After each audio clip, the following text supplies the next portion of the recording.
Hallelujah. കർത്താവിൻ്റെ പരിശുദ്ധനാമം ഈ രാത്രിയിലും വാഴ്ത്തപ്പെടുമാറാകട്ടെ. നമുക്ക് കർത്താവിൻ്റെ വചനത്തിന് മുമ്പാകെ കടന്നു വരുവാൻ ഇന്ന് രാത്രിയിലും ദൈവം നൽകിയ സന്ദർഭത്തെ ഓർത്ത് കർത്താവിനെ സ്തുതിക്കുന്നു. അപ്പോസ്തല പ്രവൃത്തികൾ നമുക്ക് കഴിഞ്ഞ ദിവസങ്ങളിൽ ധ്യാനിപ്പാനായിട്ട് ദൈവം നമ്മെ സഹായിക്കുന്നല്ലോ. 2-ാം അധ്യായമാണ്, ഒന്നാം അധ്യായത്തിലെ 8 വരെയുള്ള വാക്യങ്ങളാണ് കഴിഞ്ഞ ദിവസങ്ങളിൽ നമുക്ക് അല്പാൽപമായി ചിന്തിപ്പാനായിട്ട് കഴിഞ്ഞത്. അതിൽ പ്രധാനമായും കഴിഞ്ഞ ക്ലാസ്സിൽ നമ്മൾ കർത്താവായ യേശു ക്രിസ്തു നൽകിയ 4 കൽപ്പനകൾ നമുക്ക് ആ തിരുവെഴുത്തിൽ നിന്ന് മനസ്സിലാക്കുവാനായിട്ട് സാധിച്ചു. ശിഷ്യന്മാരോട് 4 പ്രധാനപ്പെട്ട കൽപ്പനകൾ നൽകുന്നുണ്ട്. 1, നിങ്ങൾ യെരൂശലേമിൽ നിന്ന് വാങ്ങിപ്പോകരുത്. 2, നിങ്ങൾ കാത്തിരിക്കണം. 3, നിങ്ങൾ ശക്തി ലഭിക്കുവോളം, റിസീവ് പവർ, നിങ്ങൾക്ക് ശക്തി ലഭിക്കും. അതൊരു കൽപ്പനയായിട്ടാണ് കൊടുത്തിരിക്കുന്നത്. 4, നിങ്ങൾ എൻ്റെ സാക്ഷികളാകണം. ഈ 4 കൽപ്പനകളാണ് അതിൻ്റെ മൂലഭാഷയിൽ കൽപ്പനയായിട്ട് തന്നെയാണ് കൊടുത്തിരിക്കുന്നത്. ഒരു ഓപ്ഷനായിട്ടല്ല, അവരെ ചെയ്യുവാൻ, അനുസരിക്കുവാനായിട്ട് കർത്താവ് കൽപ്പിച്ച കാര്യങ്ങളെക്കുറിച്ചാണ് നമുക്ക് കഴിഞ്ഞ ക്ലാസ്സിൽ ധ്യാനിപ്പാനിടയായത്. 8-ാം വാക്യം നമ്മൾ അപ്പോസ്തല പ്രവൃത്തിയുടെ ഒരു കീ വേഴ്സ് എന്ന് വേണമെങ്കിൽ പറയാം, ഒരു താക്കോൽ വാക്യം എന്ന് പറയുന്നൊരു വാക്യമാണ്. 8-ാമത്തെ വാക്യം പല സന്ദർഭങ്ങളിൽ നമ്മൾ അതിൽ നിന്ന് സന്ദേശങ്ങൾ കേൾക്കുകയും ചിന്തിക്കുകയും ഒക്കെ ചെയ്തിട്ടുള്ള വേദഭാഗമാണ്. എന്നാൽ പരിശുദ്ധാത്മാവ് നിങ്ങളുടെ മേൽ വരുമ്പോൾ നിങ്ങൾ ശക്തി ലഭിച്ചിട്ട് യെരൂശലേമിലും യഹൂദരെല്ലായിടത്തും ശമര്യയിലും ഭൂമിയുടെ അറ്റത്തോളവും എൻ്റെ സാക്ഷികളാകും എന്ന് പറഞ്ഞു. പരിശുദ്ധാത്മാവിൻ്റെ വാഗ്ദത്തം ദൈവം തൻ്റെ ശിഷ്യന്മാർക്ക് നൽകി. അവർ യെരൂശലേമിലെ ആ വാഗ്ദത്തത്തിനു വേണ്ടി കാത്തിരിക്കുന്ന സംഭവമാണ് നമുക്ക് തുടർന്ന് കാണുവാനായിട്ട് സാധിക്കുന്നത്. ദൈവത്തിൻ്റെ പരിശുദ്ധാത്മാവിനെക്കുറിച്ച് നമുക്ക് ഈ പുസ്തകത്തിൽ വായിക്കുവാൻ കഴിയുന്നു. പ്രത്യേകിച്ച് ഇതിൻ്റെ ആമുഖത്തിൽ നമ്മൾ ചിന്തിച്ചതുപോലെ പരിശുദ്ധാത്മാവിൻ്റെ പ്രവൃത്തികൾ എന്ന ഒരു പേര് പോലും ഈ പുസ്തകത്തിന് ചേരുന്നതാണ്. ആ നിലയിലാണ് നമുക്കിതിൻ്റെ മുന്നോട്ടുള്ള അധ്യായങ്ങളിൽ കാണുവാൻ സാധിക്കുന്നത്. ഈ 8-ാം വാക്യം വളരെ ശ്രദ്ധയോടുകൂടെ നമുക്ക് പഠിക്കുവാൻ സാധിക്കണമെങ്കിൽ മാത്രമേ അതിൻ്റെ തുടർന്നുള്ള വേദഭാഗങ്ങളെ നമുക്ക് മനസ്സിലാക്കുവാനായിട്ട് സാധിക്കുകയുള്ളൂ.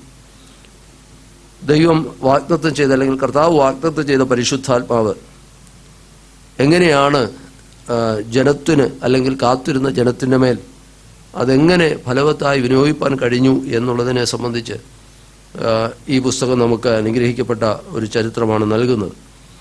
കഴിഞ്ഞ ക്ലാസ്സിൽ ഞാൻ ഓർപ്പിച്ചിരുന്നു, ഡുനാമിസ് അല്ലെങ്കിൽ ശക്തി എന്ന പദത്തിന് കൊടുത്തിരിക്കുന്ന ഗ്രീക്ക് പദം ഡുനാമിസ് എന്നുള്ള പദമാണ്. അപ്പോൾ ദൈവം പകരുന്ന ഈ പരിശുദ്ധാത്മ ശക്തി എന്താണ്, അല്ലെങ്കിൽ എന്തിനു വേണ്ടിയാണ് കർത്താവ് ഇത് പകരുന്നത് എന്നുള്ളത് വളരെ ഇമ്പോർട്ടൻ്റ് ആയിട്ടുള്ളൊരു കാര്യമാണ്. ദൈവത്തിന് സ്തോത്രം. നമ്മൾ ദൈവജനത്തിലൂടെ അത് മനസ്സിലാക്കുമ്പോഴാണ് നമ്മുടെ ജീവിതത്തെ ഒന്നുകൂടെ അതിനായി സമർപ്പിക്കുവാനും ഈ കാലയളവിൽ നമുക്ക് കർത്താവിന് വേണ്ടി കൂടുതൽ പ്രയോജനപ്പെടുവാനും അത് നമ്മെ സഹായിക്കട്ടെ. കർത്താവിന് സ്തോത്രം. നമ്മുടെ ജീവിതത്തിനും ശുശ്രൂഷയ്ക്കും ഒരുപോലെ ആവശ്യമുള്ളതാണ് ദൈവശക്തി എന്ന് നമുക്കറിയാം. ഈ കഴിഞ്ഞ ദിവസം ഒരു ദൈവദാസൻ അതിനെക്കുറിച്ച് ഉദാഹരണം പറഞ്ഞത്, നമ്മൾ ദൈവശക്തി എന്തിന് എന്നുള്ളതിനെക്കുറിച്ച് ശരിയായി തിരുവെഴുത്തിലൂടെ നമ്മൾ മനസ്സിലാക്കിയെങ്കിൽ മാത്രമേ നമുക്ക് അത് അനുഗ്രഹമായി മാറുകയുള്ളൂ. അതിനൊരു ഉദാഹരണം അദ്ദേഹം പറഞ്ഞത്, ഒരു സാധനത്തിൻ്റെ പർപ്പസ്, ഉദ്ദേശം ശരിയായി നമ്മൾ മനസ്സിലാക്കിയില്ലെങ്കിൽ അതുകൊണ്ട് നമുക്ക് പ്രയോജനമില്ലെന്ന് മാത്രമല്ല, ചിലപ്പോൾ മറ്റുള്ളവർക്കും അത് ഉപദ്രവമാകാൻ സാധ്യതയുണ്ട്. അദ്ദേഹം പറഞ്ഞൊരു ഉദാഹരണം, ഒരിക്കൽ ഒരു യുവ സഹോദരൻ തൻ്റെ വീട്ടിലേക്ക് ഇങ്ങനെ ഒരു ഹോസ്റ്റലിൽ കഴിയുന്ന ഒരു സഹോദരൻ പറയുകയാണ്, എനിക്ക് എൻ്റെ തുണിയെല്ലാം ഞാൻ വാഷ് ചെയ്തു. തുണിയെല്ലാം വാഷ് ചെയ്ത് കഴിഞ്ഞപ്പോൾ അത് ഡ്രയറിലിടാനായിട്ട് ഡ്രയറില്ലായിരുന്നു, ഉണക്കാനായിട്ടുള്ള സംവിധാനമില്ല. അപ്പോൾ ഇത് പെട്ടെന്ന് ഉണക്കിയെടുക്കാനായിട്ട് അദ്ദേഹം കൊണ്ടുപോയി മൈക്രോവേവിനകത്ത് കൊണ്ടുവച്ചു. ഉണക്കി കിട്ടുമെന്ന് വിചാരിച്ച് വെച്ചതാണ്. പക്ഷേ കുറേ കഴിഞ്ഞ് നോക്കിയാൽ തന്നെ തുണികളൊന്നുമില്ല. അപ്പോൾ അദ്ദേഹം ഉദാഹരണം പറഞ്ഞത്, ഈ സാധനങ്ങളുടെ ഉപയോഗം എന്താണ്, പർപ്പസ് എന്താണെന്ന് നമ്മൾ മനസ്സിലാക്കിയില്ലെങ്കിൽ നമുക്കും മറ്റുള്ളവർക്കും. അപ്പോൾ അദ്ദേഹം പറഞ്ഞത്, ആ മൈക്രോവേവിന് തീ കത്തി അവിടെ വലിയ തീപിടുത്തം ഉണ്ടാകുവാനും അതിടയായി, മറ്റുള്ളവർക്കും അത് ശല്യമായി. അപ്പോൾ അദ്ദേഹം പറഞ്ഞതാണ്, നമ്മുടെ സാധനങ്ങൾ നമുക്കുള്ളതും അതിൻ്റെ പർപ്പസും ശരിയായി നമ്മൾ മനസ്സിലാക്കിയില്ലെങ്കിൽ അത് നമ്മളെ അത് വഴിതെറ്റിക്കുന്നുവെന്ന് മാത്രമല്ല മറ്റുള്ളവർക്കും അത് ബുദ്ധിമുട്ടായി മാറും എന്നുള്ളത് സത്യമാണ്. നമ്മൾ ഈ പരിശുദ്ധാത്മാവിനെക്കുറിച്ച് പല കാര്യങ്ങൾ ഈ കാലയളവിൽ കേൾക്കുന്നുണ്ട്. പല നിലയിൽ അതിനെക്കുറിച്ചുള്ള ചിന്തകൾ നമ്മുടെ സമൂഹത്തിലുണ്ട്. അതുകൊണ്ട് ദൈവവചനത്തിലൂടെ എന്താണ് കർത്താവ് തൻ്റെ ശിഷ്യന്മാർക്ക് നൽകിയ പരിശുദ്ധാത്മാവിൻ്റെ ഉദ്ദേശം, പർപ്പസ് ശരിക്ക് ദൈവവചനത്തിലൂടെ മനസ്സിലാക്കുവാൻ ദൈവം നമ്മെ സഹായിക്കട്ടെ. ഒരുപക്ഷെ ആ ഭാഗം തന്നെ നമ്മൾ പല ആവർത്തി ചിന്തിച്ചാലും നമ്മുടെ ഈ ചുരുങ്ങിയ സമയത്തിനുള്ളിലൊന്നും നമുക്കത് സംക്ഷിപ്തമായിട്ട് പോലും പറയാൻ പറ്റുമെന്ന് എനിക്കറിയത്തില്ല. കാരണം അത്രമാത്രം വിശാലമായൊരു സബ്ജക്റ്റാണ്. എങ്കിലും നമ്മൾ ഈ അപ്പോസ്തല പ്രവൃത്തികൾ ഈ ദിവസങ്ങളിൽ നമ്മൾ ധ്യാനിക്കുന്നത് കൊണ്ട് ചില കാര്യങ്ങൾ ദൈവം തന്ന കൃപയ്ക്കനുസരിച്ച് ഓർപ്പിക്കുവാനാണ് ഞാൻ താല്പര്യപ്പെടുന്നത്. ഞാൻ പറഞ്ഞല്ലോ, ആ വാക്ക് തന്നെ കഴിഞ്ഞ ക്ലാസ്സിൽ ഞാൻ ഓർപ്പിച്ചിരുന്നു. ഡുനാമീസ് എന്ന് പറയുന്നൊരു പദമാണ്. ഗ്രീക്കിൽ നിങ്ങൾക്ക് ശക്തി, പരിശുദ്ധാത്മാവ് നിങ്ങളുടെ മേൽ വരുമ്പോൾ നിങ്ങൾക്ക് ശക്തി ഉണ്ടാവും. നമുക്കറിയാം ശിഷ്യന്മാർ വളരെ ബലഹീനരായിരുന്നു. അവർ സ്വാഭാവികമായിട്ടും ഞങ്ങൾക്ക് കഴിവില്ല, ഞങ്ങളെക്കൊണ്ട് സാധ്യമല്ല, ഗലീലക്കാരായ ഞങ്ങൾ സാധാരണക്കാരായ മനുഷ്യരാണ്. ഇനി ഗലീലക്കാരെ സംബന്ധിച്ച് പറഞ്ഞാൽ നമുക്കറിയാം മനുഷ്യർ തമ്മിൽ വളരെ വേർതിരിവുള്ളൊരു സമൂഹമായിരുന്നു അന്ന്. അടിമത്തം ഉള്ള ഒരു കാലഘട്ടമാണ്. ഈ ഗലീലക്കാരെ കുറിച്ച് പറഞ്ഞു കേട്ടിട്ടുള്ളത്, അവർ കോടതി പോയി സാക്ഷ്യം പറഞ്ഞാൽ പോലും അത് സ്വീകരിക്കത്തില്ലായിരുന്നു അവർ. കാരണം അത്രമാത്രം ഈ ഗലീല എന്ന് പറയുന്ന സ്ഥലം വളരെ റിമോട്ടായിരുന്നു. അതുപോലെ തന്നെ അവിടെയുള്ള ആളുകൾക്ക് അത്രയുള്ള പ്രാധാന്യമേ ഉണ്ടായിരുന്നു. അപ്പോൾ അങ്ങനെ കോടതി പോലും അവരുടെ സാക്ഷ്യം അല്ലെങ്കിൽ സാക്ഷികളായി ചെന്നാൽ പോലും കോടതി അംഗീകരിക്കുന്ന ഒരു കൂട്ടരല്ല. നമുക്കറിയാം ശിഷ്യന്മാരെക്കുറിച്ച് പിന്നീട് ഈ പുസ്തകത്തിൽ തന്നെ വായിക്കുന്നുണ്ട്, പഠിപ്പില്ലാത്തവരും സാധാരണക്കാരുമായ ജനങ്ങളാണ് ഇവർ എന്ന് ഇവരെക്കുറിച്ച് മറ്റുള്ളവർ പറയുന്നു. അപ്പോൾ അങ്ങനെ ഈ ദൗത്യം, ദൈവരാജ്യത്തിൻ്റെ ദൗത്യം മുന്നോട്ട് കൊണ്ടുപോകാൻ എല്ലാ നിലയിലും അശക്തരായിരുന്നു അവർ. ആ സ്ഥാനത്തു നിന്നാണ് ദൈവം തൻ്റെ ശക്തി അവരിലേക്ക് പകരുന്നത്. അതാണ് മുഖ്യമായി നാം ചിന്തിക്കുന്നത്. അങ്ങനെ ഒരു കൂട്ടരെ കർത്താവ് ഈ വലിയ ദൗത്യം പരമേൽപ്പിച്ച് ഭൂമിയുടെ അറ്റത്തോളം കർത്താവിൻ്റെ സാക്ഷികളാക്കുക എന്ന് പറഞ്ഞാൽ അതൊരു ചെറിയ കാര്യമല്ല. അവിടെയാണ് നമ്മൾ ഏറ്റവും അധികമായി മനസ്സിലാക്കേണ്ട ആ ദൈവവചനത്തിൻ്റെ സത്യം. ഞാൻ പറഞ്ഞല്ലോ, അവർക്ക് മറ്റുള്ളവരുടെ മുമ്പിൽ കർത്താവിൻ്റെ സാക്ഷ്യം വഹിപ്പാനായിട്ടുള്ള ശക്തി, അതിനുള്ള കഴിവ്, അതിനുള്ളതായ ജ്ഞാനം, ഇതെല്ലാം പരിശുദ്ധാത്മാവിനാൽ അവർക്ക് കിട്ടുകയാണ്. ആ ദൈവശക്തി അവരുടെ മേൽ പകരപ്പെട്ടപ്പോൾ അതിനെല്ലാം അവരെ പ്രാപ്തരാകുന്നു എന്നുള്ളതാണ് നമ്മൾ ഏറ്റവും ഒന്നാമതായി മനസ്സിലാക്കേണ്ടതായ ഒരു കാര്യം. ഇനി ഈ അധ്യായത്തിലേക്ക് ഞാൻ അവിടെ നിന്നുകൊണ്ട് തന്നെ ഒന്ന് രണ്ട് കാര്യങ്ങൾ ഞാൻ പറഞ്ഞല്ലോ. ഈ ഡുനാമീസ് എന്നുള്ള പദമാണ്. ഡൈനാമിറ്റ് എന്നുള്ള വാക്ക് അതിൽ നിന്ന് വന്നിട്ടുണ്ട്. നമുക്ക് പരിചയമുള്ള ഇംഗ്ലീഷ് വാക്കുകൾ ഡൈനമോ, ഡൈനമിക് എന്ന പദങ്ങളെല്ലാം ഈ ഡുനാമീസ് എന്ന് വന്നതാണ്. ആ ഡുനാമീസ് എന്ന പദത്തിൻ്റെ ഓരോ അർത്ഥങ്ങളാണ്, അല്ലെങ്കിൽ ഓരോ അർത്ഥതലങ്ങൾ നമുക്കത് കാണുവാനായിട്ട്. ഡൈനാമിറ്റ് എന്ന് പറഞ്ഞാൽ നമുക്കറിയാം സ്ഫോടനാത്മകമായ കാര്യങ്ങളെയാണ് ഡൈനാമിറ്റ് എന്ന് നമ്മൾ പറയുന്നത്. അല്ലെങ്കിൽ പലതിനെ പൊട്ടിക്കുവാൻ ഉപയോഗിക്കുന്ന വളരെ സ്ഫോടനാത്മകമായ കാര്യങ്ങളെയാണ്, അല്ലെങ്കിൽ സ്ഫോടനത്തെയാണ് ഡൈനാമിറ്റ് എന്ന് പറയുന്നത് തന്നെ. ഡൈനമോ എന്ന് പറയുന്നത് ഞാൻ കഴിഞ്ഞ ക്ലാസ്സിൽ പറഞ്ഞിരുന്ന ഒരു വെളിച്ചം, ഒരു പ്രകാശം കൊണ്ട് എത്തിക്കുവാനായിട്ട് അതിന് ഊർജ്ജം ഉൽപ്പാദിപ്പിക്കുന്ന ഒരു സാധനം ഡൈനമോ നമ്മൾ കണ്ടിട്ടുണ്ട്. ഇനി ഡൈനമിക് എന്ന് പറഞ്ഞാൽ എൻ്റെ അർത്ഥം ഇത്രയേ ഉള്ളൂ, ചലനാത്മകമായ എന്നൊരർത്ഥമേ ഉള്ളൂ. എപ്പോഴും ഊർജ്ജസ്വലരായി. ഇപ്പോൾ ശിഷ്യന്മാരോട് ബന്ധപ്പെട്ട് നമ്മൾ ചിന്തിച്ചാൽ അവർ കാത്തിരുന്ന് വളരെ ഭയന്നാണ് അവരിരുന്നത്. യെരൂശലേമിൽ യഹൂദന്മാരുടെ മുമ്പിൽ എങ്ങനെ നിൽക്കുമെന്ന് ഓർത്ത് ഭയന്നിരുന്ന് നിഷ്ക്രിയരായി വേണമെങ്കിൽ നമുക്ക് പറയാം. അവർക്ക് മുന്നോട്ട് പോകാൻ എങ്ങനെയാണെന്ന് അവർക്ക് അറിയത്തില്ല.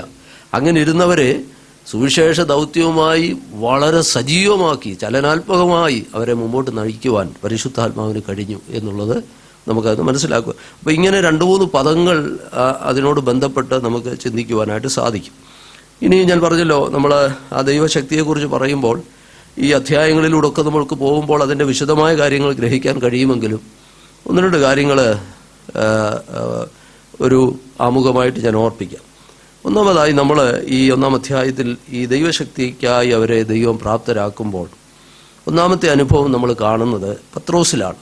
പത്രോസ് അതിൻ്റെ 11-ാം വാക്യം ഒന്ന് നോക്കിയേ. 1-ാം അധ്യായത്തിൻ്റെ 11-ാം വാക്യം ഒന്ന് വായിച്ചേ.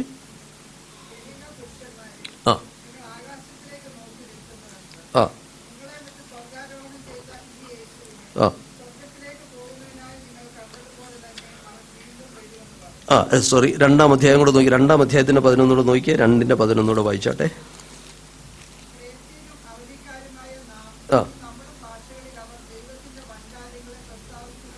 2-ാം അധ്യായം നമുക്കറിയാം, ദൈവശക്തി ഇറങ്ങി വരുന്നു. ആ കൂടിയിരുന്നവരുടെ മേൽ പരിശുദ്ധാത്മാവിനെ പകർന്നതിനെ കുറിച്ചൊക്കെ നമ്മൾ പിന്നീട് ആ ഭാഗത്തേക്ക് വരും. താഴോട്ട് എല്ലാ വാക്യങ്ങളും വായിക്കട്ടെ. 14-ാം വാക്യം നോക്കിയാൽ, അപ്പോൾ പത്രോസ് അപ്പോൾ 2-ാം അധ്യായത്തിന്റെ ആരംഭത്തിൽ ഈ ദൈവശക്തി കൂടിയിരുന്നവരുടെ മേൽ ഇറങ്ങി വരികയാണ്. അതാണ് നമ്മൾ കാണുന്നത്.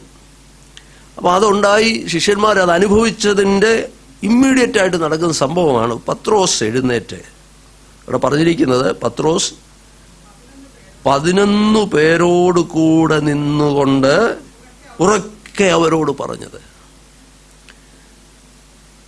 വാസ്തവത്തിൽ നമ്മൾ പത്രോസിനെ ഇതുവരെയും കണ്ടിട്ടുള്ളത് സുവിശേഷങ്ങളിലാണ്, അല്ലേ? ഒരു സാധാരണയെ പറയാറുള്ളൂ, പത്രോസ് ഒരു എടുത്തിയാട്ടക്കാരനായിരുന്നു. കർത്താവിനോട് തന്നെ പറഞ്ഞിട്ടുണ്ട്, എല്ലാവരും തള്ളിപ്പറഞ്ഞാലും ഞാൻ നിന്നെ തള്ളിപ്പറയത്തില്ലെന്നും അവസാനം തള്ളിപ്പറയേണ്ട വന്നതും. ഇതെല്ലാം നമ്മൾ പത്രോസിനെ കുറിച്ച് സുവിശേഷങ്ങളിൽ കാണുന്നുണ്ട്. പത്രോസ് അങ്ങനെ പൊതുവിൽ പ്രസംഗിച്ചതായിട്ട് വേറെങ്ങും വായിക്കുന്നില്ല. പത്രോസിന്റെ ആദ്യത്തെ പ്രസംഗമായിരുന്നു. പബ്ലിക്കായിട്ട് ആരോടെങ്കിലും ഇങ്ങനെ ഒരു പ്രസംഗം നടത്തിയതായിട്ട് വേറെങ്ങും എഴുതിയിട്ടില്ല. ഫസ്റ്റ് മെസ്സേജാണത്. അപ്പോൾ അത് തന്നെ നമ്മൾ മനസ്സിലാക്കണം. ദൈവശക്തി ഈ പത്രോസിൻ്റെ മേൽ വന്നപ്പോൾ ധൈര്യമായി എഴുന്നേറ്റ് നിന്ന്, അത് ഏതാണ് തൻ്റെ ഓഡിയൻസ് എന്ന് പറഞ്ഞാൽ ആരാണ്? അതാ ഞാൻ അതിന് മുമ്പുള്ള വാക്യം നമ്മൾ വായിച്ചേ. പല ദേശക്കാർ കൂടി വന്നിരിക്കുന്ന യഹൂദന്മാരായ പരീശന്മാരൊക്കെ അവിടെ കാണും. വലിയൊരു സമൂഹത്തിൻ്റെ മുമ്പിൽ നിന്നുകൊണ്ട് യേശുവിനെ പ്രസൻറ്റ് ചെയ്യാനുള്ളൊരു ധൈര്യം. ഒരു സാധാരണ മനുഷ്യനായ, ഞാൻ പറഞ്ഞല്ലോ പത്രോസ് ഇതിനു മുമ്പ് പ്രസംഗിച്ചിട്ടില്ല. നമ്മളോട് ആരോടെങ്കിലും നമ്മൾ എത്ര പ്രാവശ്യം ട്രൈ ചെയ്താലല്ലേ ഒരു കാര്യം ഒന്ന് ക്ലിയറായിട്ടൊന്ന് പറയാൻ തന്നെ പറ്റും. പക്ഷെ പത്രോസ് ഒരു പബ്ലിക്കിനെ അഭിസംബോധന ചെയ്യുകയാണ് യേശുവിനെ കുറിച്ച്. അതൊരു വലിയ കാര്യമാണ്. ആൾക്കൂട്ടത്തോട് യേശുവിനെ കുറിച്ച് പ്രസംഗിക്കുവാനുള്ള ധൈര്യം എനിക്ക് കിട്ടുന്നു. നിശ്ചയമായിട്ടും ദൈവശക്തിയുടെ ഒരു പ്രതിഫലനമായിട്ട് നമുക്ക് പിന്നീടും അത് ഈ അധ്യായങ്ങളിൽ പലയിടത്ത് ആവർത്തിക്കുന്നുണ്ട്. ഇവിടെ മാത്രമല്ല, പിന്നീട് നമ്മൾ കാണുന്നുണ്ട്, അവിടേക്ക് വരുന്നുണ്ട്. രണ്ടാമതൊരു ചിന്തകൻ അതിനെക്കുറിച്ച് പറഞ്ഞിരിക്കുന്നത്, ഈ പത്രോസ് സുവിശേഷങ്ങളിൽ നമ്മൾ കാണുമ്പോഴെല്ലാം പത്രോസ് ഒരു എടുത്തിയാട്ടക്കാരനാണ്. ശിഷ്യന്മാരെക്കാളെല്ലാം അവരുടെ എല്ലാം ഒരു വക്താവായിട്ടാണ് കാണുന്നത്. എന്ത് കർത്താവ് ചോദിച്ചാലും ആദ്യം ഉത്തരം പറയുന്ന ആരാണ്? ഒരു സീനിയോറിറ്റി പത്രോസിന് നമ്മൾ സുവിശേഷം വായിക്കുമ്പോൾ കാണുവാൻ സാധിക്കും. എന്നാൽ ഇവിടെ പരിശുദ്ധാത്മാവ് വളരെ രേഖപ്പെടുത്തിയിരിക്കുന്ന വാക്കിന് വളരെ പ്രാധാന്യമുണ്ട്. നോക്കിയാൽ 14-ാം വാക്യത്തെ നമ്മൾ വായിച്ചെങ്ങനെയാ? കൂടെ നിന്നുകൊണ്ട്. പത്രോസ് മാത്രമല്ല ശുശ്രൂഷിക്കുന്നത്, 11 പേരോട് കൂടെ നിന്നുകൊണ്ട്. അപ്പം അവിടെ ഒരു വലിപ്പച്ചെറുപ്പമില്ലാതെ, നമുക്കറിയാം ക്രിസ്തീയ ശുശ്രൂഷയുടെ, പിന്നീട് നമ്മൾ തിരുവെഴുത്തുകളിലേക്ക് വരുമ്പോഴെല്ലാം ക്രിസ്തീയ ശുശ്രൂഷയുടെ ഒരു വിജയമെന്ന് പറയുന്നത്, കർത്താവ് ഇരണ്ടായി അയച്ചെന്ന് പറഞ്ഞതുപോലെ ഇതൊരു കൂട്ടായ ശുശ്രൂഷയാണ്. ദൈവസഭയെക്കുറിച്ച് നമ്മൾ പഠിക്കുമ്പോഴും ദൈവസഭയുടെ ശുശ്രൂഷ എന്ന് പറയുന്നത് കൂട്ടായ ഒരു ശുശ്രൂഷയാണ്.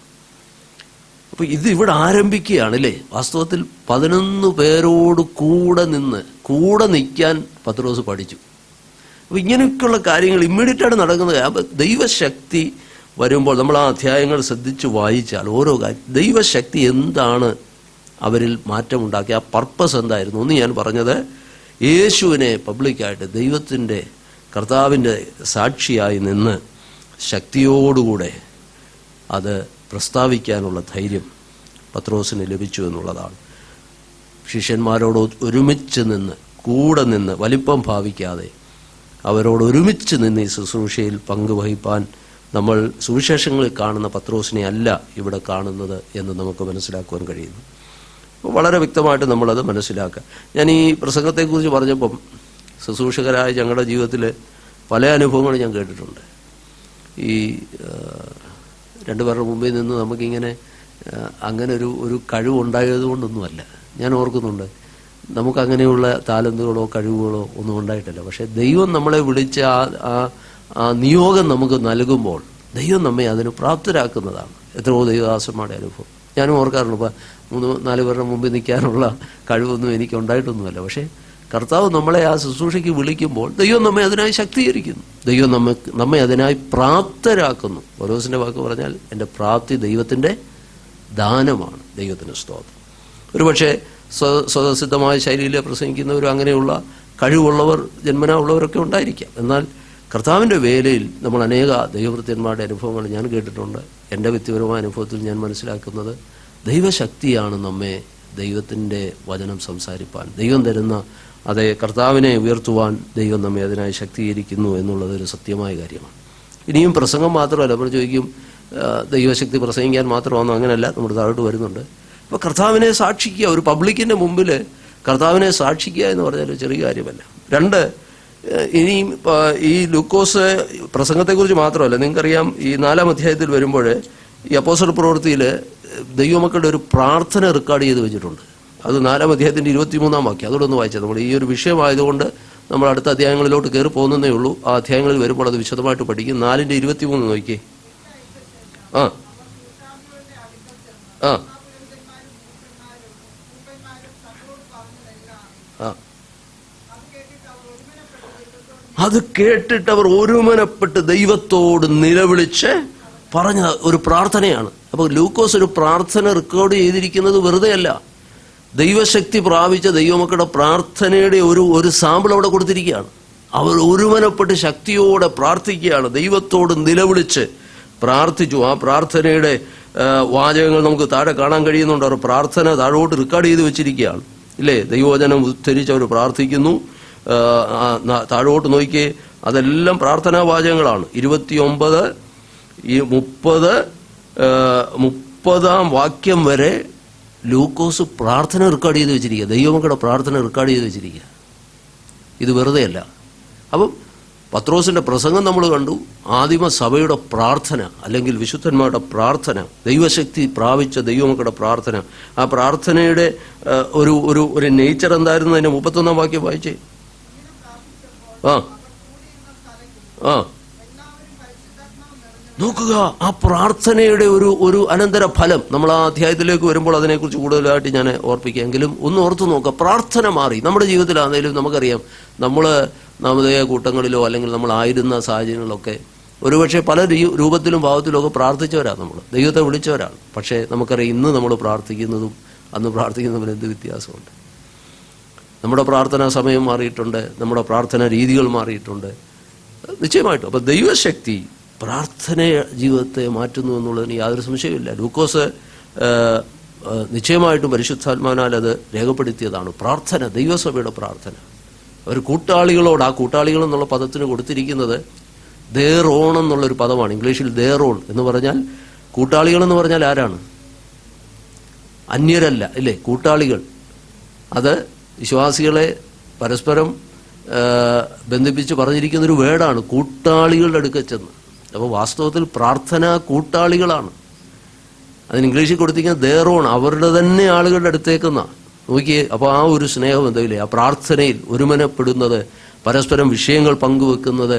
നമുക്കറിയാം, പഴയതുപോലെയല്ല. നമുക്ക് ഒരു ഹൃദയഭാരം ഉണ്ടായാൽ, നമ്മുടെ ഒരു ആവശ്യം ഉണ്ടായാൽ നമുക്കറിയാം, ചിലരോട് പറഞ്ഞാൽ അല്ലെങ്കിൽ ദൈവസഭയിൽ പറഞ്ഞാൽ അവരാത്മാർത്ഥമായി പ്രാർത്ഥിക്കും. കേവലം ഒരു ഭംഗിവാചകമായിട്ട് സഹായിക്കണമെന്ന് പറയുന്നതല്ല. ആത്മാർത്ഥമായി ആ വിഷയം ഏറ്റെടുത്ത് നമ്മുടെ തന്നെ, എൻ്റെ ഒരാളുടെ ഭാരം എന്നുള്ള ചിന്തയിൽ അതിനെ ഏറ്റെടുത്ത് പ്രാർത്ഥിക്കുന്നൊരനുഭവം.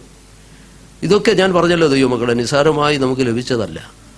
നമ്മുടെ ജീവിതത്തിൽ കർത്താവിൻ്റെ സന്നിധിയിൽ ദൈവശക്തി നമ്മളിൽ വന്നപ്പോൾ, അപ്പോൾ പരിശുദ്ധാത്മാവിനാൽ അവർ കൂട്ടാളികളായി മാറിക്കഴിഞ്ഞപ്പോൾ, കൂട്ടാളികൾ എന്നുള്ളൊരു പദം അത് വിശ്വാസികളെ അഭിസംബോധന ചെയ്യുന്നൊരു മനോഹരമായൊരു പദമാണ്. നമ്മൾ അതിലേക്കൊക്കെ പിന്നീട് വരും. കൂട്ടാളികളുടെ അടുക്കൽ ചെന്ന്.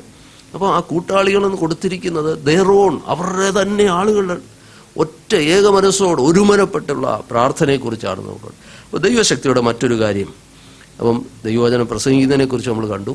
ഇനി പത്രോസിൻ്റെ പ്രസംഗത്തെക്കുറിച്ച് ഒരു കാര്യം കൂടെ പറയാൻ ഞാൻ ആ ഭാഗം തുടർന്ന് നമ്മൾ പത്രോസിൻ്റെ 2-ാം അധ്യായത്തിൽ വരുമ്പോൾ പ്രസംഗം ഡീറ്റെയിൽ ആയിട്ട് പീറ്റേഴ്സ് സെർമൺ എന്നുള്ള രീതിയിൽ നമുക്കത് പഠിക്കാൻ കഴിയും. വളരെ കാര്യങ്ങൾ അതിനകത്തുണ്ട്.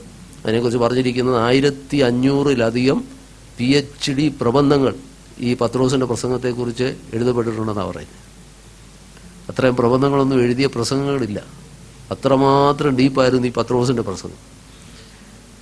ഇനി അതിൻ്റെ സ്റ്റൈലിനെ കുറിച്ച് പറഞ്ഞ, ആ പ്രസംഗത്തിൻ്റെ രീതിയെക്കുറിച്ച് പറയുന്നത്, യഹൂദന്മാരുടെ അന്നത്തെ ഏറ്റവും ഉന്നതമായ പ്രസംഗ രീതി താൻ അവലംബിച്ചിരുന്നതാണ് പറയുന്നത്. മറ്റൊരു കൂട്ടർ പറയുന്നു, അന്നുണ്ടായിരുന്ന ഗ്രീക്ക് റിറ്റോറിക്, അതായത് നമുക്കറിയാം ഗ്രീക്ക് തത്വചിന്തകന്മാരെ കുറിച്ചൊക്കെ നമുക്ക് അവരുപയോഗിക്കുന്നൊരു ശൈലി ഇതിനകത്ത് ഉപയോഗിച്ചിരുന്നെന്നാണ് പറയുന്നത്. പാവം പത്രോസിനോട് ചോദിച്ചാൽ പത്രോസ് ഇതൊന്നും അറിയത്തില്ല. പക്ഷേ ആ പ്രസംഗം ഞാൻ പറഞ്ഞില്ല, 1500-ലധികം തീസിസ്, PhD തീസിസ് ഈ പ്രസംഗത്തെക്കുറിച്ച് ഉണ്ടായിട്ടുണ്ട് എന്ന് പറഞ്ഞാൽ അത്രമാത്രം അത് ഗംഭീരമായിരുന്നു. അപ്പം ഇതെവിടെ നിന്ന് കിട്ടി? സാധാരണക്കാരനായി പത്രോസിന് ഇതെവിടെ നിന്ന് കിട്ടി? ഓക്കെ, അപ്പോൾ ദൈവശക്തി എന്ന് പറയുന്നത് നിശ്ചയമായിട്ടും ദൈവത്തിൻ്റെ ആത്മാവിൻ്റെ ശക്തി അതിനവരെ ആ സമൂഹത്തോട് ആ സന്ദർഭത്തിൽ അവർ അശക്തരാണ്, പക്ഷെ ദൈവശക്തിയാണ് അവരെ എന്ത് ചെയ്തത്? ആ സ്ഥാനത്ത് നിർത്തുവാനിടയായത്. അതവരുടെ പ്രസംഗത്തിലൂടെയും പ്രാർത്ഥനയിലൂടെയും നമ്മൾ കണ്ടു. മറ്റൊരു പ്രധാന കാര്യം നമ്മൾ മനസ്സിലാക്കേണ്ടത്, ആ പ്രസംഗത്തെക്കുറിച്ച് ഞാൻ പറഞ്ഞപ്പോൾ ചുമ്മാതെ കുറേ കാര്യങ്ങളൊക്കെ പറയുകയല്ലായിരുന്നു. ഞങ്ങളോട് യേശു ഉണ്ടായിരുന്നെന്നോ അല്ലെങ്കിൽ യേശു പറഞ്ഞ കാര്യമൊക്കെ ആയി നടക്കുന്നതെന്നൊന്നുമല്ല പറഞ്ഞു. നിങ്ങൾ ആ വാക്യം പത്രോസിൻ്റെ പ്രസംഗം തുടങ്ങുമ്പോൾ തന്നെ പത്രോസ് നേരെ പോകുന്നത് ദൈവവചനത്തിലേക്കാണ്, യോവേൽ പ്രവചനത്തിലേക്കാണ്. അപ്പോൾ രണ്ടാമത്തെ കാര്യത്തിലേക്ക് ഞാൻ വരികയാണ്. അതാണ് ഏറ്റവും ഇമ്പോർട്ടൻ്റ് ആയിട്ട് നമ്മൾ മനസ്സിലാക്കേണ്ടത്. കർത്താവിൻ്റെ ശക്തി, ദൈവശക്തി അവരുടെ മേൽ വന്നപ്പോൾ they receive the power to understand the scripture എന്നാണ്. ദൈവവചനം മനസ്സിലാക്കാനുള്ള കഴിവ് അവർക്ക് കിട്ടി. കഴിവ് മാത്രമല്ല, അത് മനസ്സിലാക്കുക മാത്രമല്ല, അത് ജീവിതത്തിൽ പ്രായോഗികമാക്കാനുള്ള ബലം അവർക്ക് കിട്ടി. നോക്കിയേ, നമ്മളവിടെ വായിക്കുന്നത് പത്രോസ് എന്ത് ചെയ്യുകയാണ്? ആ പ്രസംഗത്തെക്കുറിച്ച് നമ്മൾ കാണുമ്പോൾ ഒന്ന് രണ്ട് വാക്യങ്ങൾ താഴോട്ട് വായിച്ചാൽ നിങ്ങൾക്കത് മനസ്സിലാക്കുവാൻ കഴിയും. നിങ്ങൾ ഊഹിക്കുന്നത് പോലെ ഇവർ ലഹരി പിടിച്ചവരല്ല എന്ന് പറഞ്ഞിട്ട് ഇമ്മീഡിയറ്റ് ആയിട്ട് പത്രോസ് പോകുന്നത് എവിടോട്ടാണ്? 16-ാം വാക്യം, 2:16. ഇത് യോവേൽ പ്രവാചകൻ മുഖാന്തരം എത്ര പെട്ടെന്നാണ് ദൈവവചനത്തെക്കുറിച്ചുള്ള ദൈവത്തിൻ്റെ കർത്താവിൻ്റെ വചനത്തിൽ, തിരുവെഴുത്തിൽ പ്രവാചകന്മാർ മുമ്പ് കൂട്ടി പറഞ്ഞ തിരുവെഴുത്തിൻ്റെ നിവൃത്തിയാണെന്ന് പറഞ്ഞ് തിരുവെഴുത്ത് ഉദ്ധരിക്കുകയാണ്. അതാ ഞാൻ പറഞ്ഞേ, കർത്താവ് ഞങ്ങളോട് ഇരുന്ന് പറഞ്ഞ് ഇതൊക്കെ പറഞ്ഞാണെന്ന് പറഞ്ഞ് അങ്ങനെ പറഞ്ഞു വിടുകയല്ല ചെയ്തത്. ഇത് വാസ്തവമായി ദൈവവചനത്തിൻ്റെ നിവൃത്തിയാണെന്ന് ദൈവവചനം മനസ്സിലാക്കാനും. ഇവിടെ നമ്മൾ ചിന്തിക്കേണ്ടത്, പത്രോസിൻ്റെ അടുക്കൽ കർത്താവ് കൂടെ ഇരുന്ന് തൻ്റെ ക്രൂശീകരണത്തെക്കുറിച്ച് പറഞ്ഞിട്ട് പോലും വിശ്വസിക്കാത്ത ആളാണ് ആര്? പത്രോസ് അല്ലേ? വിശ്വസിച്ചില്ലെന്ന് മാത്രമല്ല, നിനക്കങ്ങനെ ഭവിക്കരുതെന്ന് പോലും യേശുവിനെ പോലും എന്ത് ചെയ്തതാണ്? കർത്താവിൻ്റെ ക്രൂശീകരണത്തെക്കുറിച്ചും വചനത്തിലില്ലായിരുന്നോ? തിരുവെഴുത്തിലില്ലായിരുന്നോ? ഉണ്ടല്ലേ? പഴയ നിയമത്തിൽ എത്രയോ ഭാഗത്ത് കർത്താവിൻ്റെ ക്രൂശീകരണത്തെക്കുറിച്ച്, കർത്താവിൻ്റെ യാഗത്തെക്കുറിച്ച് പറഞ്ഞിട്ടുണ്ട്. പ്രവാചകന്മാർ മുമ്പൂട്ടി പ്രവചിച്ചിട്ടുണ്ട്. യേശുനാഥൻ അടുത്തിരുന്ന് പത്രോസിനോട് വ്യക്തമായി പറഞ്ഞിട്ടുള്ളതാണ്, അല്ലെങ്കിൽ ശിഷ്യന്മാരോട് പറഞ്ഞിട്ടുള്ളതാണ്. തൻ്റെ ശുശ്രൂഷ നിറവേറ്റുവാനായിട്ട് താൻ ഇവിടെ വന്നിരിക്കുന്നുവെന്നും കർത്താവിൻ്റെ ക്രൂശീകരണത്തെക്കുറിച്ചും ഒക്കെ വളരെ വ്യക്തമായി പറഞ്ഞപ്പോൾ പത്രോസാണ് പറഞ്ഞത്, എന്ത്? നിനക്കങ്ങനെ ഭവിക്കരുത്, അങ്ങനെ അത് മാത്രം പറയരുത്, ക്രൂശ് മാത്രം പറയരുത്. ബാക്കിയൊക്കെ പത്രോസിന് എഗ്രി ചെയ്തെങ്കിലും ക്രൂശീകരണത്തെക്കുറിച്ച് പറഞ്ഞപ്പോൾ നിനക്കങ്ങനെ ഭവിക്കരുതെന്ന് പറഞ്ഞ് വേറിട്ട് കൊണ്ടുപോയി പത്രോസ് യേശുവിനെ ശാസിച്ചെന്ന് എഴുതിയിരിക്കുന്നത്, യേശുവിനെ ഉപദേശിച്ചെന്ന് എഴുതിയിരിക്കുന്നത്. കർത്താവിനെ എന്ത് ചെയ്തു? പോ സാത്താനെ, നീ ദൈവത്തിൻ്റെ അല്ല ചിന്തിക്കുന്നതെന്ന് പറഞ്ഞ് പത്രോസിനെ ശാസിക്കുന്നൊക്കെ നമുക്കറിയാം. ഞാൻ പറഞ്ഞു വന്ന, അങ്ങനെ കൂടിരുന്ന് കർത്താവ് പറഞ്ഞു കൊടുത്തിട്ടും മനസ്സിലാക്കാതിരുന്ന പത്രോസ്. ഇവിടെയാണ് നമ്മൾ ദൈവശക്തിയെക്കുറിച്ച് ചിന്തിക്കേണ്ടത്. പരിശുദ്ധാത്മാവിൻ്റെ ശക്തി തന്നിലേക്ക് വന്നപ്പോൾ എനിക്ക് ദൈവത്തിൻ്റെ വചനം ഗ്രഹിപ്പാനായിട്ടിടയായി. Praise the Lord.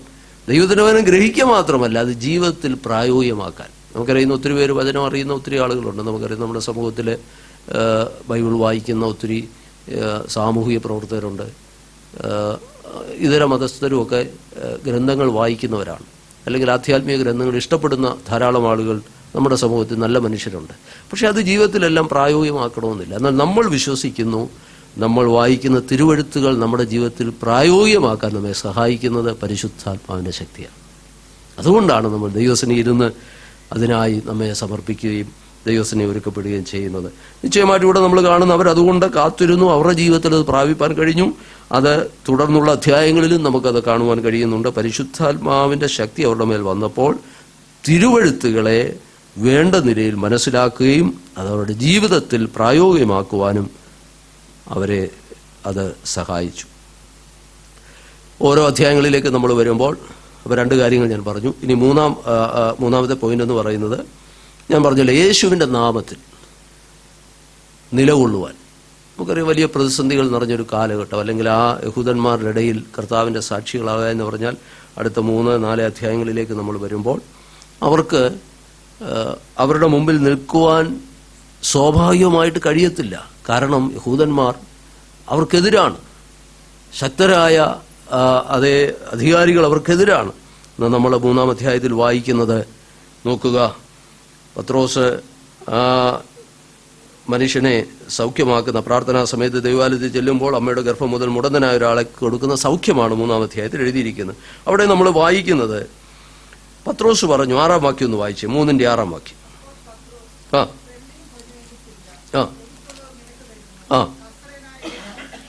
നസറേനായ യേശുവിന്റെ നാമത്തിൽ നടക്കുക എന്ന് പറയും. യേശു ക്രിസ്തുവിന്റെ നാമത്തിൽ.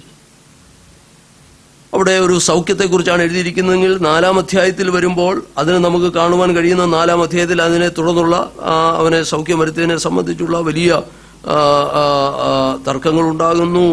നമുക്കറിയാം, പുരോഹിതന്മാരെ അതുപോലെ മറ്റുള്ളവരുമെല്ലാം പരീക്ഷന്മാരെല്ലാം അവർക്കെതിരായിട്ട് വരുന്ന നമുക്ക് കാണുവാൻ കഴിയുന്നുണ്ട്. അങ്ങനെ 4-ാം അധ്യായത്തിൽ നമ്മൾ വായിക്കുന്ന ഇങ്ങനെയാണ്. അതിന്റെ 18 മുതലൊന്ന് വായിക്കാമോ? 4:18. യേശുവിന്റെ നാമത്തിൽ അശേഷം നിങ്ങൾ സംസാരിക്കരുത്. അതിന് പത്രോസും യോഹന്നാനും ദൈവത്തെക്കാൾ അധികം നിങ്ങളെ അനുസരിക്കുന്നത്. ദൈവമക്കളെ, ഈ ധൈര്യം എവിടെ നിന്ന് കിട്ടി? നോക്കൂ, ഒരു അധികാരികളുടെ മുമ്പിൽ നിന്നുകൊണ്ട് യേശുവിന്റെ നാമത്തിൽ സംസാരിക്കരുതെന്ന്. അപ്പം കർത്താവിന്റെ നാമത്തിനു വേണ്ടി ആ സമൂഹത്തിൽ നിലകൊള്ളുവാൻ. നമുക്കറിയാം, ഇന്ന് പലരും രഹസ്യമായി കർത്താവിനെ വിളിക്കുന്നവരുണ്ട്. എന്നാൽ അവരായിരിക്കുന്ന ജീവിത മേഖലകളിലെ, ജോലി സ്ഥലത്ത്, കോളേജുകളിലെ, സ്കൂളിലൊക്കെ ലജിക്കുന്നവരുണ്ട്. കർത്താവിൻ്റെ ഒരു സാക്ഷിയാണെന്നും യേശുവിൻ്റെ നാമത്തിൽ നിലകൊള്ളുവാൻ ലജിക്കുന്നവരുണ്ട്. കർത്താവിൻ്റെ ഉത്തമ സാക്ഷ്യം വഹിക്കാൻ കഴിയാതിരിക്കുന്ന അനേകരുണ്ട്. ഇവിടെ നാം മനസ്സിലാക്കേണ്ടത്, ഈ ശിഷ്യന്മാർക്ക് തങ്ങളുടെ ജീവിതത്തിൻ്റെ മുന്നോട്ടുള്ള വഴികളിൽ അവരായിരുന്ന സാഹചര്യത്തിൽ യേശുവിൻ്റെ നാമത്തിനു വേണ്ടി ധീരതയോടെ നിൽക്കുവാൻ അവരെ സഹായിച്ചത് നിശ്ചയമായിട്ടും അവരിൽ പകരപ്പെട്ട ദൈവാത്മാവിൻ്റെ ശക്തിയാണെന്നുള്ളതിന് യാതൊരു സംശയവുമില്ല. അവരുടെ ജീവിതത്തിന് വലിയ മാറ്റങ്ങൾ നമുക്ക് ഓരോന്ന് കാണുവാൻ സാധിക്കുന്നുണ്ട്.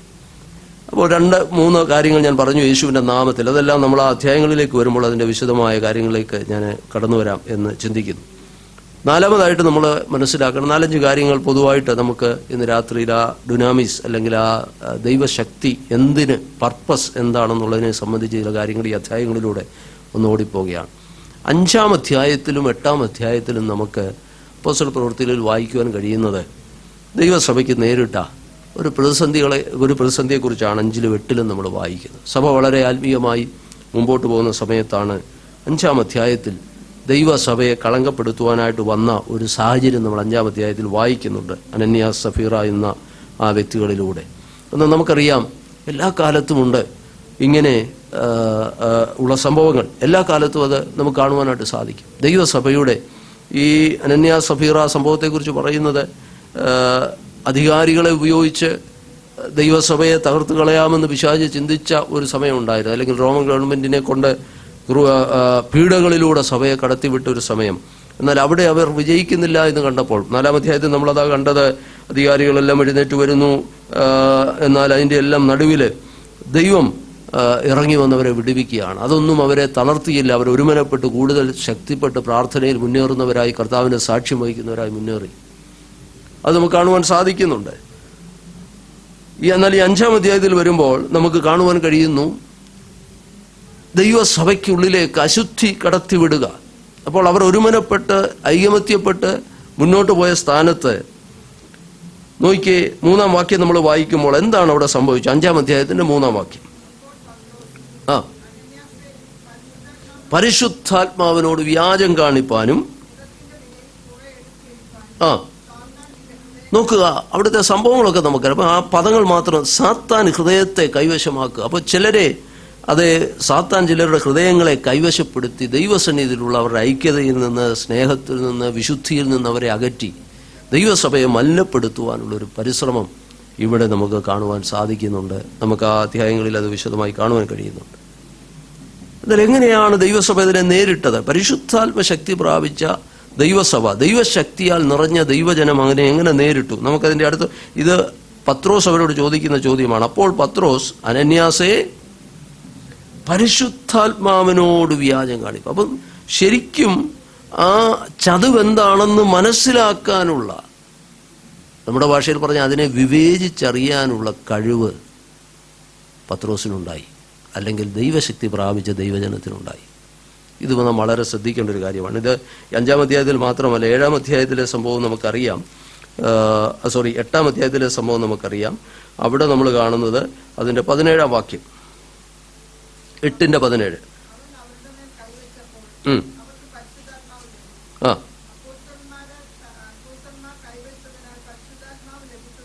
ശീമോൻ എന്ന് പറയുന്നൊരു വ്യക്തിയാണ് അവിടെ കാണുന്നത്. ശീമോൻ കണ്ടാറെ അവർക്ക് ദ്രവ്യം കൊണ്ടുവന്നു. ആ,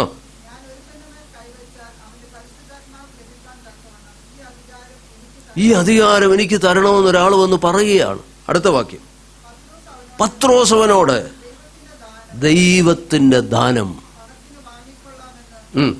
നീ നിരൂപിക്കൊണ്ട്. കൃത്യമായിട്ട് ആ വ്യക്തിയെ വിവേചിച്ചറിയാനുള്ള കഴിവ് ഇതെവിടെ നിന്ന് കിട്ടി? ദൈവമക്കളെ, നാം മനസ്സിലാക്കേണ്ട ഒരു കാര്യം, നമ്മളതിനെ ജനറലായിട്ട് മനസ്സിലാക്കുക. പരിശുദ്ധാത്മാവ് നമ്മളിലുണ്ടെങ്കിൽ, ദൈവശക്തി നമ്മളിലുണ്ടെങ്കിൽ, ദൈവവചനത്തിന് വിരുദ്ധമായതിനെ തിരിച്ചറിയാനുള്ള കഴിവ് ദൈവം നമുക്ക് തരും. ഈ കാലയളവിൽ നമ്മൾ ഏറ്റവും അധികം സൂക്ഷിക്കേണ്ടതാണ്. പരിശുദ്ധാത്മാവിൻ്റെ ശക്തി നമ്മളിൽ തന്നിരിക്കുന്നത്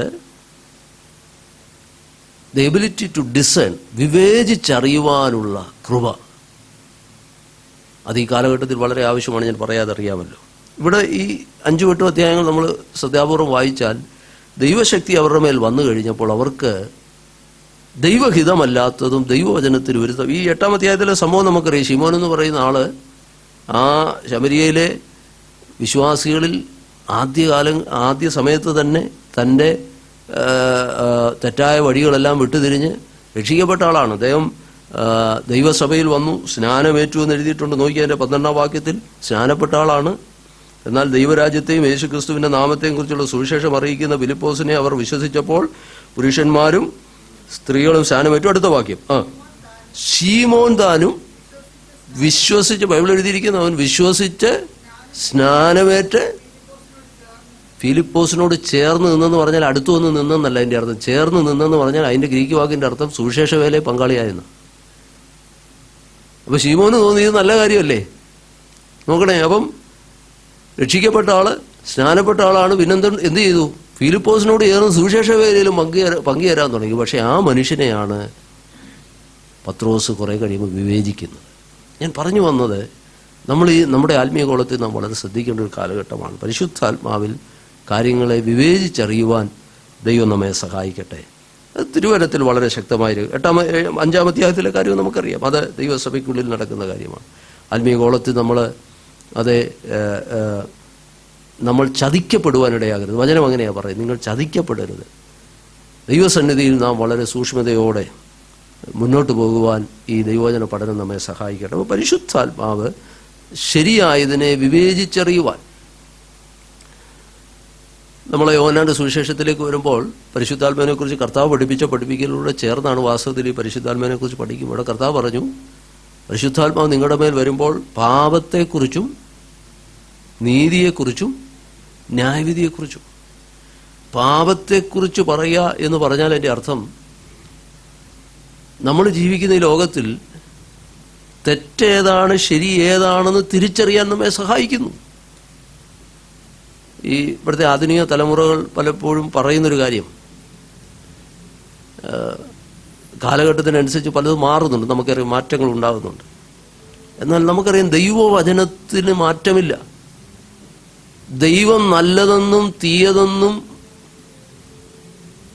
ദൈവം നിശ്ചയിച്ചതിന് മാറ്റം വന്നിട്ടില്ല. ഉണ്ടോ? ദൈവം ഓൾറെഡി അതെല്ലാം ഡിസൈഡ് ചെയ്തിട്ടുണ്ട്. അത് ദൈവം നമുക്ക് തന്നിട്ടുണ്ട്. കാലം മാറുന്നതിനനുസരിച്ച് ദൈവം തീയതെന്ന് കണ്ടതിനെ നല്ലതാക്കത്തില്ല, നല്ലതെന്ന് കരുതുന്നതിനെ തീയതാക്കത്തില്ല. പക്ഷേ ലോകം അത് മാറ്റും കേട്ടോ. നമുക്കറിയാം, ഒരു കാലത്ത് നമ്മൾ തീയതെന്ന് കരുതിയതൊക്കെ ഇന്ന് പലതും നല്ലതെന്ന് കരുതി മനുഷ്യർ സ്വീകരിക്കുന്നുണ്ട്. ഞാൻ ഉദാഹരണത്തിലേക്കൊന്നും പോകുന്നില്ല. പക്ഷെ ദൈവം നമുക്ക് ഓൾറെഡി ഡിസൈഡ് ചെയ്ത് തന്നിട്ടുണ്ട്. ദൈവവചനത്തിൽ ധാർമ്മിക ജീവിതത്തിലെ കാര്യങ്ങളാണെങ്കിലും എല്ലാം ഓൾറെഡി ഡിസൈഡ് ചെയ്ത് നമുക്ക് തന്നിട്ടുണ്ട്. ഏതാണ് നമുക്ക് നല്ലത്, ദൈവത്തിന് പ്രസാദമുള്ളത് എന്താണ്, നല്ലത് ഏതാണ്, തീയത് ഏതാണെന്ന് തിരിച്ചറിയാൻ ദൈവം നമുക്ക് ഡിസൈഡ് ചെയ്ത് തന്നിട്ടുണ്ട്. നമുക്കറിയാം, ഇന്ന് നമ്മൾ തലമുറയെ മാത്രം പറയേണ്ട, ഇന്ന് പലരും അങ്ങനെയുള്ള കാര്യങ്ങളിൽ അവർ കൺഫ്യൂസ്ഡാണ്. പക്ഷെ നമുക്ക് കൺഫ്യൂഷൻ്റെ ഒന്നും ആവശ്യമില്ല. നമ്മുടെ കയ്യിലിരിക്കുന്ന വിശുദ്ധ തിരുവെഴുത്ത് നമുക്ക് കാര്യങ്ങളെ വിവേചിച്ചറിയാൻ ദൈവം നമുക്ക് തന്നിട്ടുണ്ട്. Praise the Lord. അപ്പോൾ ഞാൻ പറഞ്ഞു വന്നത്, ദ എബിലിറ്റി ടു ഡിസേൺ, വിവേചിച്ചറിയുവാനുള്ള കഴിവ് ശിഷ്യന്മാർക്ക് പരിശുദ്ധാത്മാവിനാലുണ്ടായി. ഒരു കാര്യം കൂടെ പറഞ്ഞ് ഞാൻ പറഞ്ഞല്ലോ, നമുക്കത് അവസാനിപ്പിക്കാം. ഇതിൻ്റെ ഇടയ്ക്കൊരു അധ്യായം വിട്ടുപോയി, 7-ാം അധ്യായം. അതെന്താണ് വാസ്തവത്തിൽ? 8-ാം അധ്യായം വരെ നമ്മളിങ്ങനെ ഈ ഒരു വിഷയത്തോട് ബന്ധപ്പെട്ടായതുകൊണ്ടാണ് ഓടി വന്നത്. നമ്മൾ ആ അധ്യായത്തിലൊക്കെ വരുന്നുണ്ട്. ഒരധ്യായം വിട്ടുപോയി, 7-ാം അധ്യായം. 7-ാം അധ്യായത്തിലെ സബ്ജക്റ്റ് എന്താണ്? സ്തേവാനോസ് എന്ന് പറയുന്നൊരു മനുഷ്യനല്ലേ. സ്തേവാനോസിൻ്റെ രക്തസാക്ഷി മരണം രേഖപ്പെടുത്തിയിരിക്കുന്ന ഒരു അധ്യായമാണ്. ഈ സ്തേവാനോസിനെ നമ്മൾ കാണുന്നത് എവിടെ? ആദ്യം സ്തേവാനോസ് ആരായിരുന്നു? 6-ാം അധ്യായത്തിൽ നമ്മൾ വായിക്കുമ്പോൾ അല്ലേ, 6-ാം അധ്യായത്തിൽ നോക്കുമ്പോൾ അതിൻ്റെ 5-ാം വാക്യം വായിച്ച്,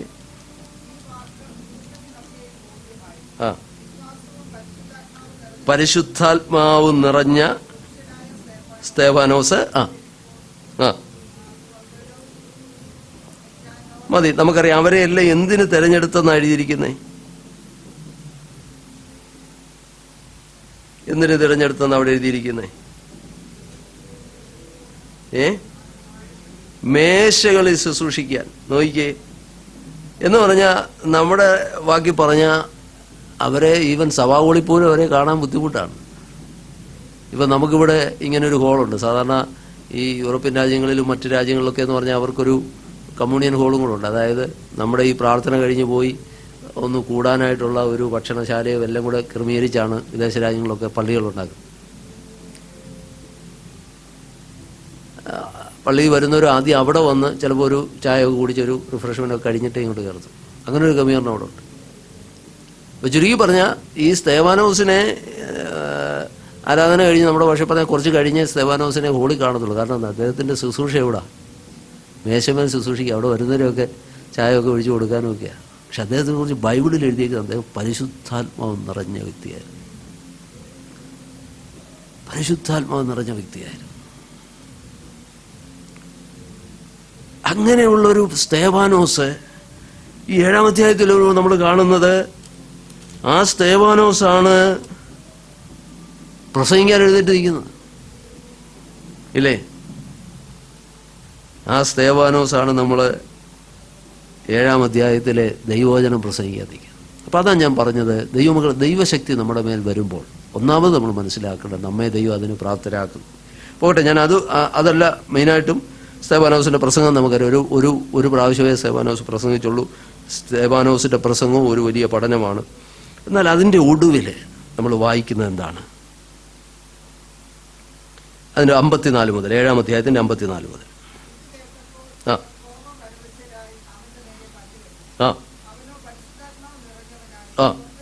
പരിശുദ്ധാത്മാവ് നിറഞ്ഞവനായി സ്വർഗത്തിലേക്ക് നോക്കി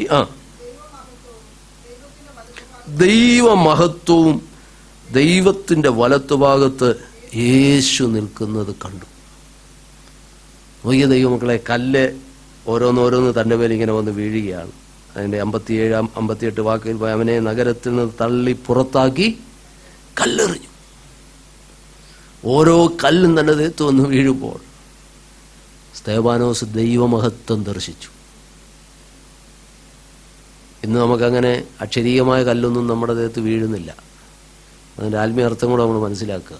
കർത്താവിനെ സേവിക്കുന്നത് നിമിത്തമുള്ള ചില കല്ലേറൊക്കെ നമുക്കും ഉണ്ടാകാറുണ്ട് അല്ലേ?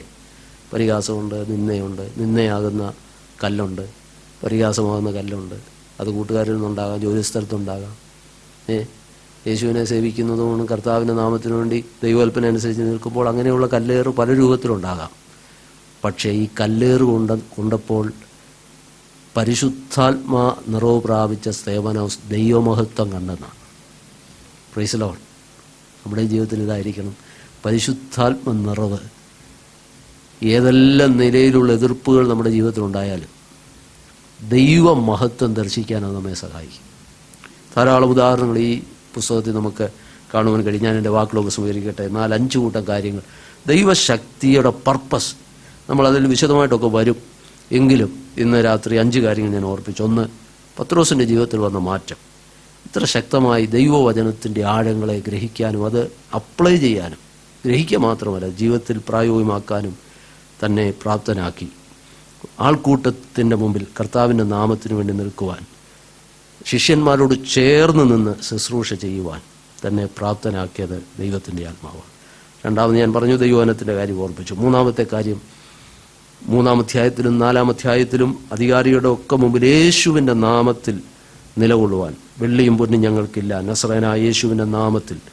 4-ാം അധ്യായത്തിൽ വരുമ്പോൾ യേശുവിൻ്റെ നാമത്തിൽ അവരോട് യേശുവിൻ്റെ നാമത്തിൽ സംസാരിക്കരുതെന്ന് പറയുമ്പോൾ ദൈവത്തെക്കാൾ അധികമായി നിങ്ങളെ അനുസരിക്കുന്നത് നന്നല്ലെന്ന് പറഞ്ഞ് ധൈര്യത്തോടെ യേശുവിൻ്റെ നാമത്തിനു വേണ്ടി നിലകൊള്ളുവാൻ തന്നെ ശക്തീകരിച്ചു. 4-ാമതായി നമ്മൾ കണ്ടത് വളരെ പ്രധാനപ്പെട്ട 2 കാര്യങ്ങളാണ്. 5-ാം അധ്യായത്തിലും 8-ാം അധ്യായത്തിലും നമ്മൾ കാണുന്ന ആത്മീയ വഞ്ചന ഇന്ന് സമൂഹത്തിൽ വളരെയുണ്ട്. അതിൻ്റെ നടുവിൽ ഡിസേൺ ചെയ്യുവാൻ, വിവേചിച്ചറിയാനുള്ള കൃപ പരിശുദ്ധാത്മാവ് നമുക്ക് തരും. അതിൻ്റെ ഉത്തമ ഉദാഹരണമാണ് 5-8 അധ്യായങ്ങൾ. 5-ാം വാക്യം, 5-ാമത്തെ കാര്യം നമ്മൾ കണ്ടത്, പരിശുദ്ധാത്മപൂർണനായ സ്തേഫാനോസിന് പ്രതിസന്ധിയുടെ നടുവിൽ ദൈവമഹത്വം ദർശിപ്പാനിടയായി. നമ്മുടെ കണ്ണുകളെ ദൈവത്തിന് അടയ്ക്കാം. ഈ ദിവസങ്ങളിൽ ഈ വചനഭാഗങ്ങളൊക്കെ നമ്മൾ ധ്യാനിക്കുകയും പഠിക്കുകയും ചെയ്യുന്നത് ദൈവവചനത്തിൽ വേരൂന്നി കർത്താവിന് വേണ്ടി വിശ്വസ്തരായി തലമുറയിൽ നിൽക്കുവാൻ ദൈവം നമ്മെ ഈ വചനങ്ങളാൽ സഹായിക്കട്ടെ. നമ്മുടെ കണ്ണുകളെ അടയ്ക്കാൻ നമുക്ക് പ്രാർത്ഥിക്കാം. സഹോദരന്മാരിൽ ഒരാൾ ചുരുക്കമായി പ്രാർത്ഥിച്ചാട്ടെ.